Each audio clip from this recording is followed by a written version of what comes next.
स्वागत है दोस्तों आप सभी का अपने YouTube चैनल ये कहानियाँ पर, जहाँ हम हर रोज़ कहानियों के माध्यम से कुछ सीखने की कोशिश करते हैं। तो चलिए बिना देर किए आज की कहानी शुरू करते हैं। आज की जो हमारी कहानी है वो है भोला कुम्हार के बारे में। तो भोला कुम्हार जो है वो मिट्टी के बर्तन बनाता था और बर्तनों के साथ साथ में वो बच्चों के खिलौने भी बनाया करता था और उन खिलौनों और बर्तनों को वो शहर में जाके बेचा करता था। लेकिन जो बर्तन वो बनाता था उसके बदले में उसे बहुत कम पैसे मिलते थे। अब पैसे कम मिलते थे तो उसके परिवार का भी गुजारा जैसे तैसे होता था। अब एक दिन अपनी हालत से परेशान होकर उसकी पत्नी ने कहा कि तुम ये मिट्टी के खिलौने बनाना बंद कर दो, क्योंकि इसके बनाने से तो हमारा गुजारा ही नहीं होता। इससे अच्छा तो तुम शहर जाओ और वहाँ पर ही कम से कम कोई काम धंधा कर लो, कम से कम महीने के अंत में कुछ पैसे तो आएंगे।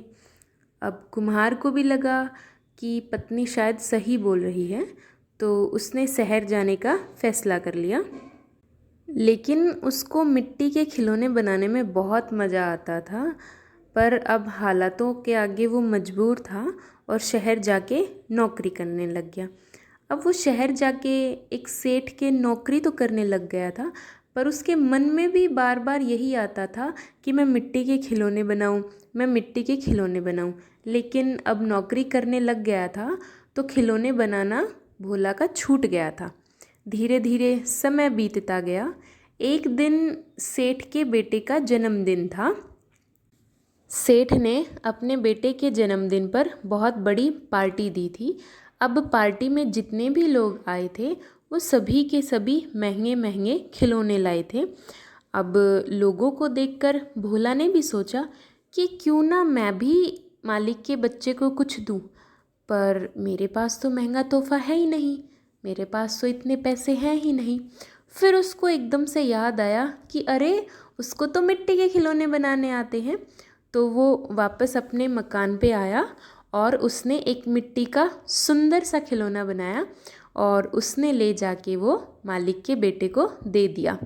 थोड़ी देर बाद जब बच्चों ने गिफ्ट खोले तो उसमें वो मिट्टी का खिलौना भी निकला।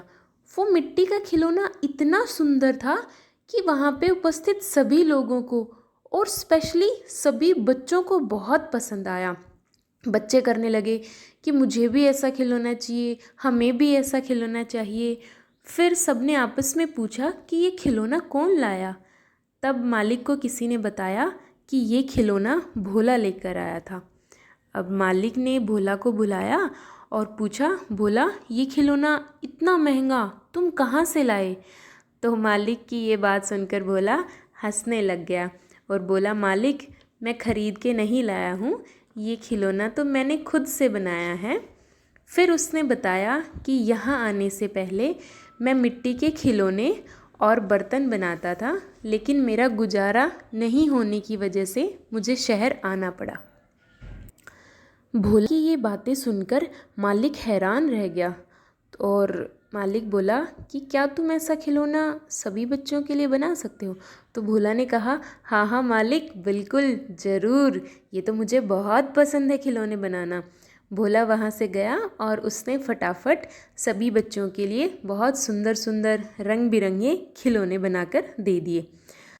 अब ये देखकर मालिक ने सोचा कि क्यों ना मैं खिलौनों का व्यापार करूं और शहर में बेचूं, इससे भोला के साथ साथ मुझे भी फ़ायदा हो जाएगा। तो ये सोचकर मालिक ने कुम्हार को खिलौने बनाने के काम पर लगा दिया और बदले में उसे हर महीने अच्छी तनख्वाह देने लगा और रहने को घर भी दे दिया। अब भोला को और क्या ही चाहिए था, तो वो खिलौने भी बना पा रहा था और उसके बदले में उसे अच्छे पैसे भी मिल रहे थे। यह सब पाकर भोला और उसका परिवार बहुत खुश हो गया और भोला को उसके पसंद का काम भी मिल गया। तो अगर आपके अंदर कोई टैलेंट है, कोई हुनर है, तो आप किसी भी परिस्थिति में अपना जीवन सुख से जी सकते हैं और उसके साथ साथ आप इस विश्व में, इस जग में अपना नाम कर सकते हैं। तो दोस्तों, अगर आपके पास भी कोई हुनर है तो हमारे साथ कमेंट में शेयर करिए और देखते और सुनते रहिए ये कहानियाँ। Thank you. Keep smiling.